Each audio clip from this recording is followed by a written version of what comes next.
to fix TikTok creator font Invalid Country 2023. So let's see in this video. Before moving forward, make sure to like this video and subscribe our channel. So let's begin. So first of all, you have to open up your TikTok and make sure you are logged in with your account. After that, you have to tap on the profile option, which is in the right lower corner. After that, you can see the hamburger option in the right upper corner, so simply tap on that. So here you have to tap on settings and privacy option. After that, scroll down below and you'll be able to see report a problem option, so tap on that. After that, you can see the submit or report option over here, so tap on that. And here you have to explain your problem, and after that you have to tap on the submit option over here.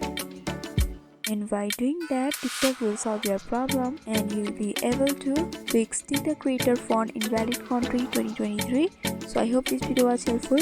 Don't forget to like, comment, share and subscribe our channel for more videos like this. Thank you for watching till the end.